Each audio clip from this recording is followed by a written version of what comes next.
Coming up next on this edition of In the City, the Murfreesboro Stormwater Department shares information from the state of our streams. Also, a tree that's over 200 years old at Oakland's Park gets a checkup from an arborist. Plus, the Murfreesboro City Schools Department started a Hall of Fame program to honor past employees. And we sit down with newly elected Councilmember Maxwell. We'll tell you all about those stories and more coming up right now on this edition of In the City.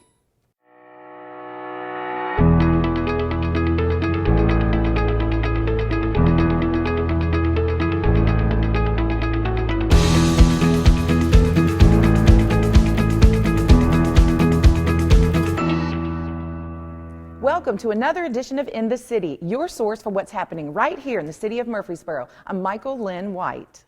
The Murfreesboro Stormwater Department works with residents to help improve the health of our streams and rivers. This is the latest edition of State of Our Streams.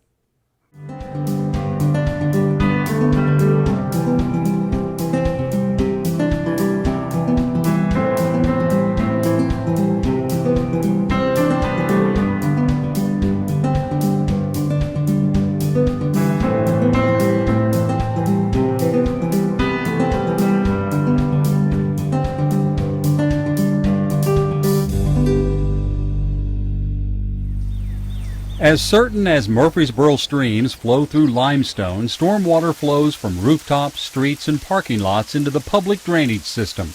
Stormwater is where the urban environment meets the wild alongside a meandering stream. Like a floor in need of sweeping, evidence of daily life can be found on city streets and in the public drainage system. Automotive fluids, litter, grit from worn parking lots, dirt from construction sites, and fertilizers from lawns. Rain washes all these pollutants into our local streams without us noticing. So what pollutes Murfreesboro streams?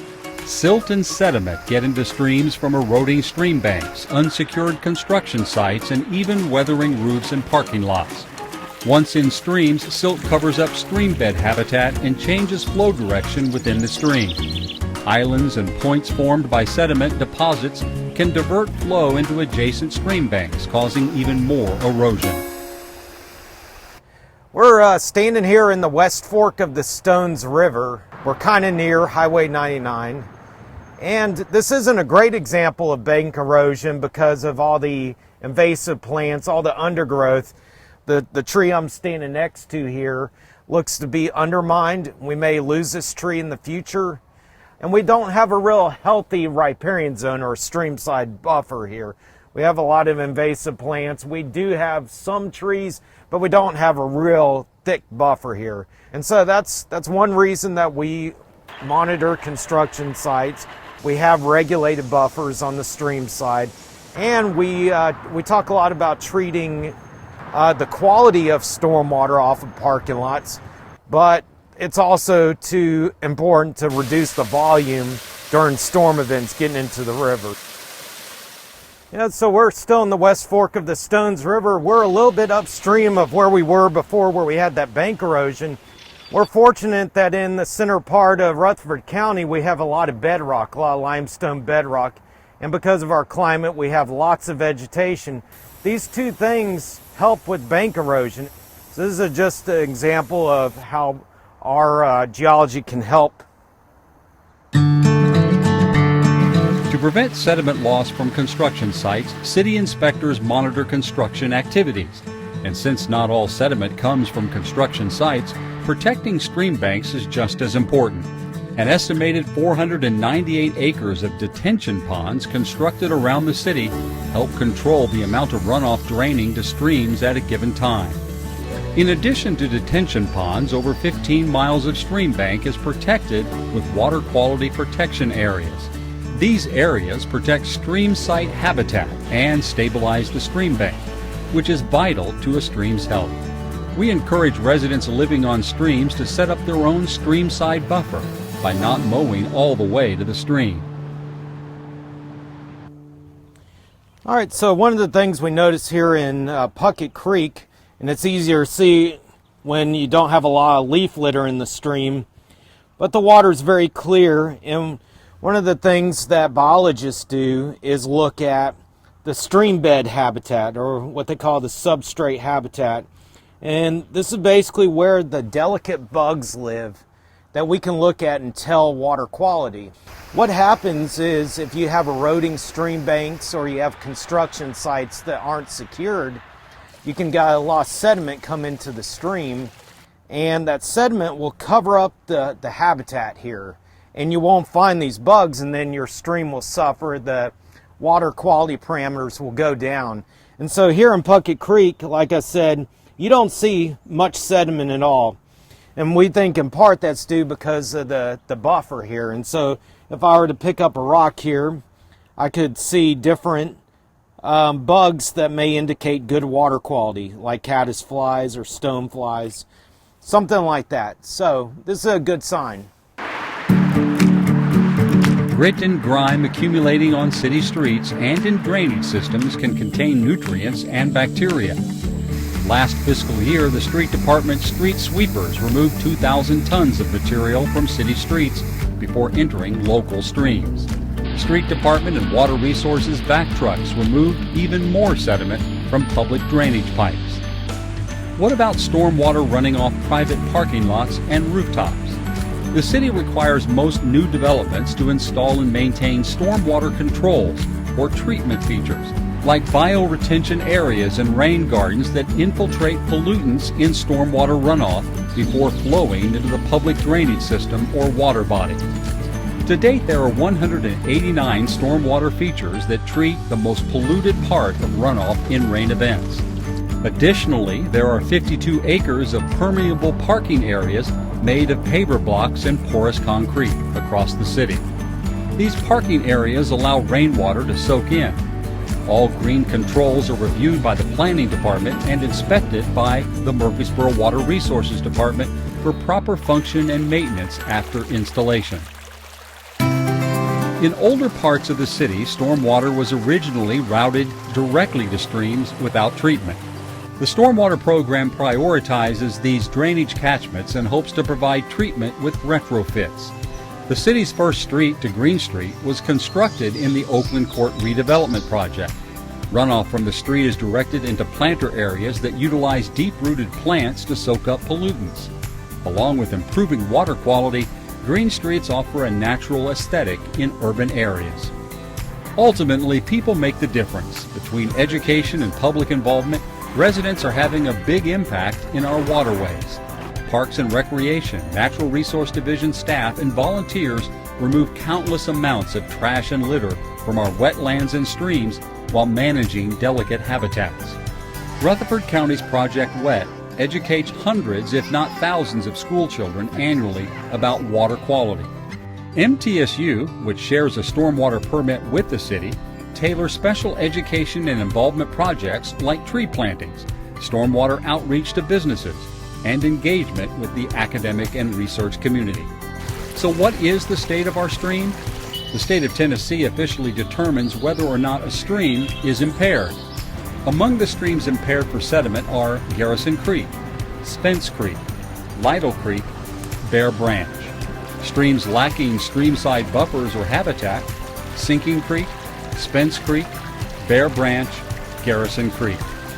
While some local streams are facing challenges, best management practices are in place and helping. The Water Resources Department monitors stream health closely. Notable gains were made. Puckett Creek, West Fork Stones River between Sinking Creek and 840, sediment impairment removed.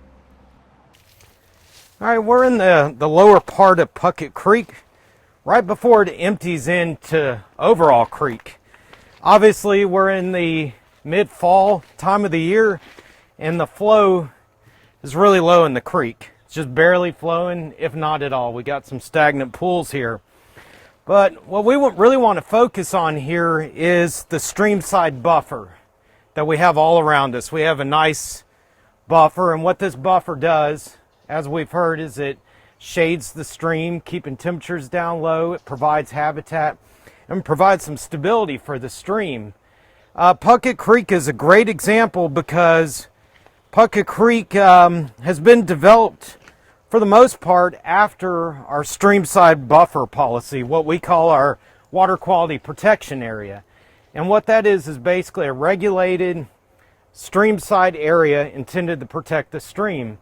And so we've seen Puckett Creek's water quality go up since we've been monitoring. We look at the life in the stream, we look at different parameters, and the quality of the stream has really improved, so much so Puckett Creek has been removed from the state's list of impaired waters. And we think partially because of the streamside buffer, the water quality protection area being up and down this stream. The City of Murfreesboro and Water Resources Department and Stormwater Division are committed to improving the streams and rivers in Murfreesboro with the help of residents. Please visit the Murfreesboro Water Resources Facebook page and go to their website, murfreesborotn.gov/waterresources. A 200-plus-year-old tree on the grounds at Oakland's park is showing signs of stress and needs a certified arborist to diagnose the problem.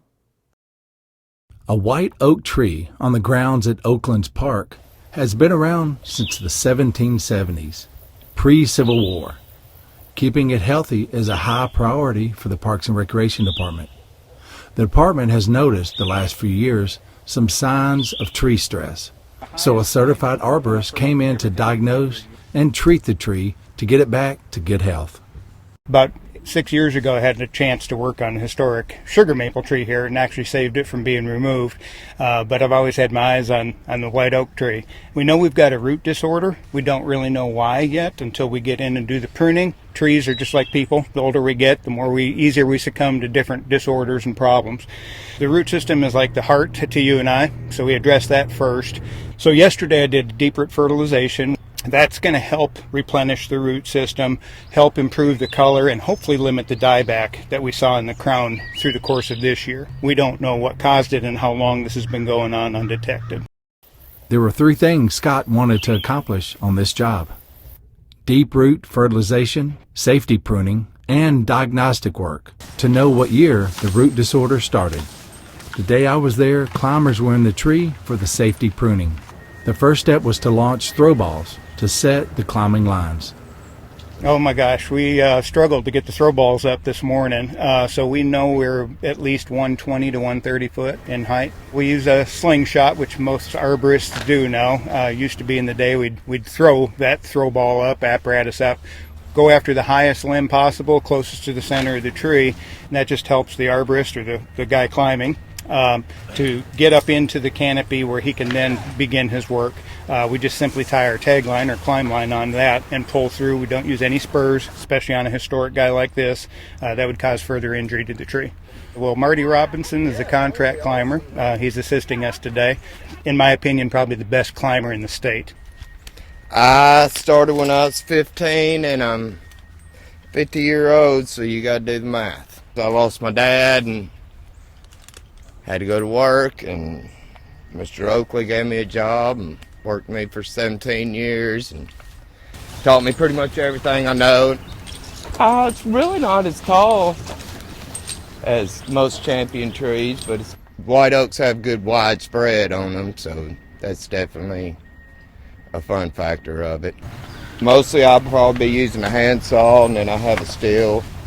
And to care for the tree, I clean my handsaw with Lysol for any kind of diseases that I done from the last job, so that I don't spread diseases throughout the trees trying to care for them. And then my employee, Robert Ecuer, actually lives in Huntsville, Alabama, but he comes up and works for me in the Nashville office, which is where we came out of today. But we'll stay safe at all times. We have our what we call scare straps, so we're tied in. The second we hit the tree or leave the ground, we are tied in, no falls, and that's the way we want to keep it.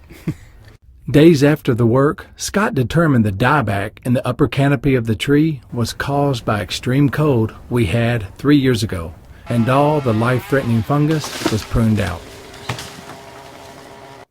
10 individuals were chosen for Murfreesboro City Schools' inaugural Hall of Fame. A selection committee including retired educators, current staff members, and community members was formed to oversee the inductee choices. We have a rich history in Murfreesboro City Schools that's built on a foundation of excellence. And as we began to look toward the future and plan for our great district, we wanted to make sure we didn't forget about the past. So one way we wanted to do that was establishing a Murfreesboro City School Hall of Fame, a chance for us to pause every year to look back and honor those who helped build this great system. So first, I will start with our first honoree, which is Miss Ruth Bowden. It is often said that in the mid-60s, Miss Ruth Bowden saw the handwriting on the wall and the need to do something dramatic to improve the child's self-concept and learning abilities. She began preparing materials that would involve the parent at home with the child. Ruth began the Classroom on Wheels, a program for at-risk preschoolers and their parents to come together on location to share the learning experience. Bowden was honored for her insight by President Bill Clinton and was the first inductee in the Tennessee Teacher Hall of Fame. Miss Emma G. Rogers Roberts, principal. Miss Roberts was the first African-American educator named to the Tennessee Teachers Hall of Fame in 1995. She served with distinction and provided leadership as principal of Bradley Academy from 1955 to 1972. Not only did Ms. Roberts lead the way as the city transitioned from being segregated to being integrated, but she had also served as the principal of one of the first middle schools in the city. Helen Margaret Salisbury, Supervisor of Instruction. Miss Salisbury was known for her support of teachers and her desire for them to not just be good teachers, but stellar individuals. Salisbury is a recipient of the Catherine Wright Educator Supervisor Award, Bethel College Distinguished Service Award, and named an Outstanding Educator by the Academy of American Educators. Dr. Dolores D. Doyle as principal.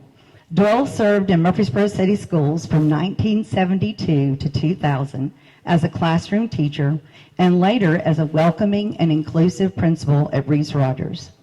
Doyle was recognized for her classroom contributions as the 1992 Tennessee Teacher of the Year and was inducted into the Tennessee Teacher Hall of Fame in 2001. She was honored with the Albert Nelson Marquise Lifetime Achievement Award, recognizing individuals who have demonstrated leadership, excellence, and longevity within their respective industries and professions in 2020. Our next honoree is Mr. Baxter Hobgood, Superintendent. As Superintendent, Hobgood sought progressive improvements in public education, including the integration of schools. He was known to be a proactive in our communication among staff, students, and parents. He served his community in many roles, including MTSU Alumni President early in his career, and 40 years later served on the executive committee to develop Cannonsburg. Today, future teachers can apply for the Baxter E. Hobgood Scholarship at MTSU. Mary Scales. She began her teaching career at Bradley during desegregation. Although known for many achievements, she considered her role in desegregating schools, ensuring all students received a quality education, as one of her greatest actions, being the first African-American faculty member hired at MTSU, and later serving as a member of the Murfreesboro City Council. Scales is a member of the Tennessee Teachers Hall of Fame, was named Citizen of the Year by Bradley Academy Historical Society, received the NAACP President's Freedom Award, and named a Woman of Courage by Essence Magazine. Dr. John Hodge Jones, former superintendent. Dr. John Hodge Jones was not only our superintendent, but from a teacher to the deputy commissioner of the Tennessee Department of Education. Dr. Jones has been a strong advocate and leader in education for over 30 years of that service being here at Murfreesboro City School. His accomplishments include the development of our ESP program for working parents and the opening of Case and Lane, the Padilla School. Jones served as the chair of the National Education Commission on Time and Learning and was chosen as the Tennessee Superintendent of the Year. Miss Mary Catherine Simpson, cafeteria manager, and the students, staff, and families of Reeves Rogers were blessed for over 30 years as she served as the cafeteria manager and gourmet chef. Her holiday feasts were made from scratch. Every day was made from scratch. and fed nearly 1,000 students and families annually. Ms. Simpson shared her love of cooking and her compassion for others by delivering home-cooked meals and homemade pies to families in need during times of celebration and in grief. Our next honoree is Miss Mary Wade, former school board chair. As the first African-American elected school board member in Murfreesboro, Wade made history with her impactful contributions to public education. Ms. Wade was elected to board chair for 5 consecutive years and earned the Master School Board Level 5 designation in 2009.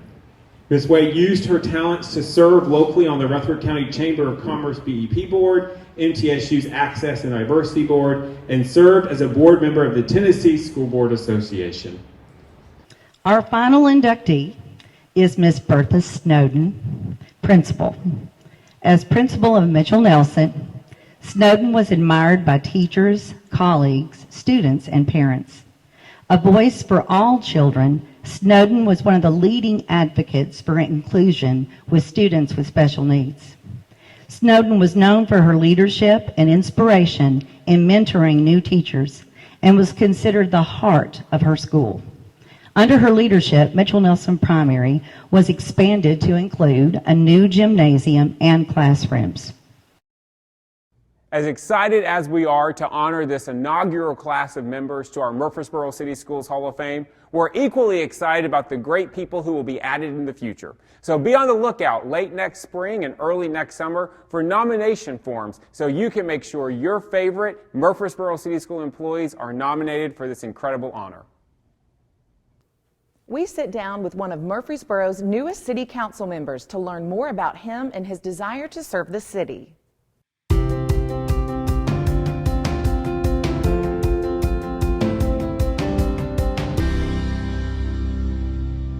So I was born and raised in Knoxville, Tennessee. I attended the University of Tennessee, graduating there with a degree in business management. I married Clair Daniel, who was a native of Murfreesboro, and we traveled around in the southeast to Huntsville, Alabama, Columbia, South Carolina, and came back to Murfreesboro in 1998.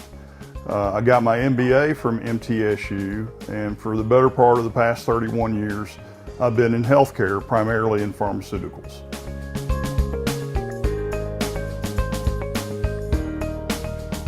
You know, there's just an innate within me a desire to serve. I'd served our country in the Tennessee Army National Guard for 28 years, retiring in 2017. And I guess there was just a gap that I felt the calling and the need to again serve and serve the citizens of Murfreesboro.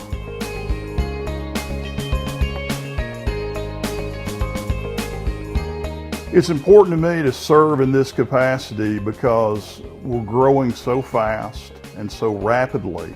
It's a great place to live, and I just feel like I just want to make sure and ensure it is the best place to live and work in Tennessee.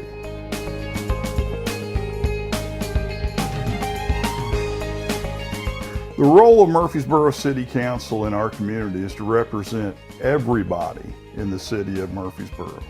From the youngest citizens to the oldest citizens, represent everybody equally and fairly and make sure that we're making the best decisions for everyone involved.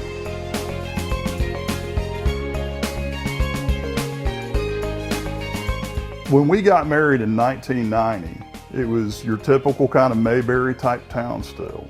There were still 2 exits. I remember leaving First Baptist Church on East Main and going to the old Garden Plaza Hotel, which is now the Doubletree Hotel. It's just a special place. It's got a lot of great memories, I think, for all of us. And as new citizens come to Murfreesboro, we want to make sure that we're still providing the same quality of life so that they can make memories with their families for generations to come.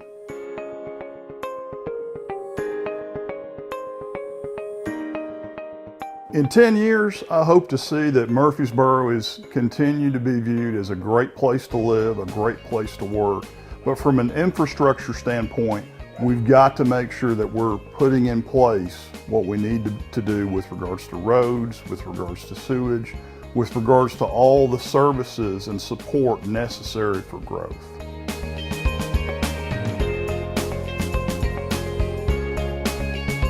One of the things I've noticed in my short time on the council is the degree of professionalism and caring that each person that works for city government has shown so far. We're fortunate to have a city government that truly has some outstanding employees that want the best for all the citizens of Murfreesboro.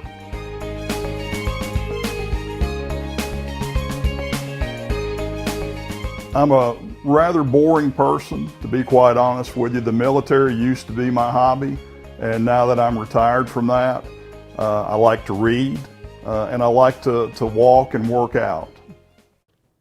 Each year, the St. Clair Street Senior Center honors our veterans with a pancake breakfast and celebration.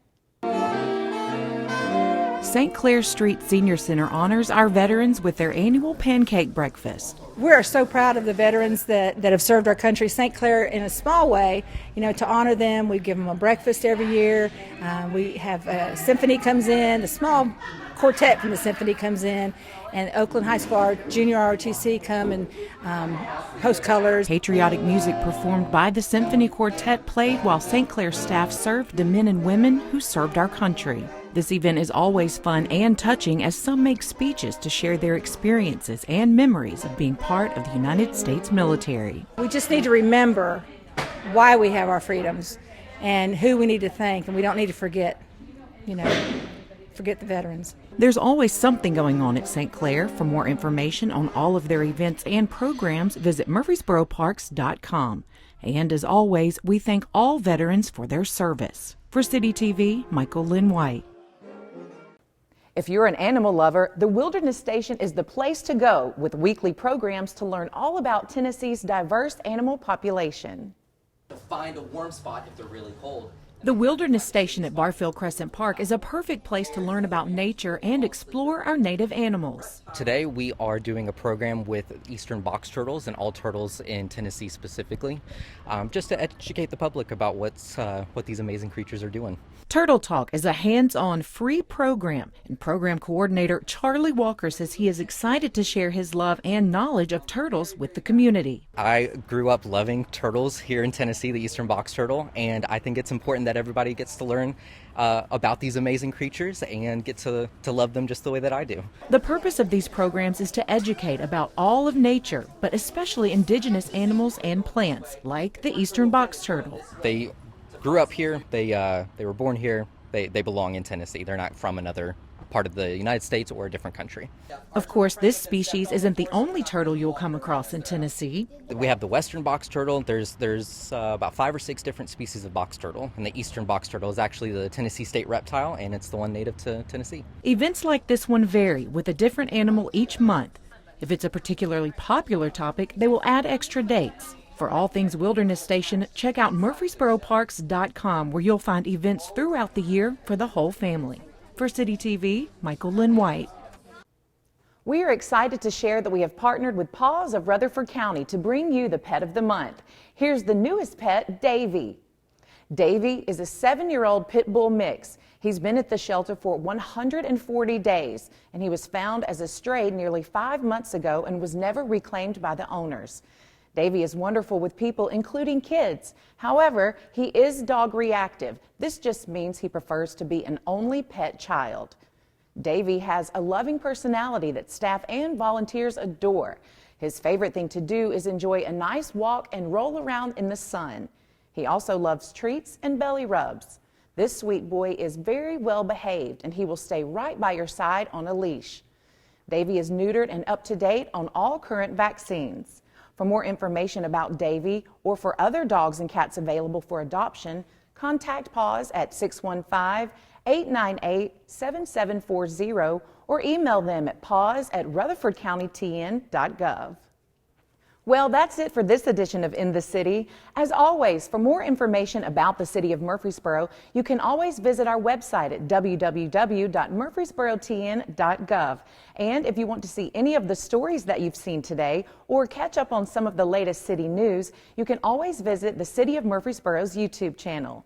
I'm Michael Linn White, and all of us here at City TV want to wish you a Merry Christmas and Happy New Year.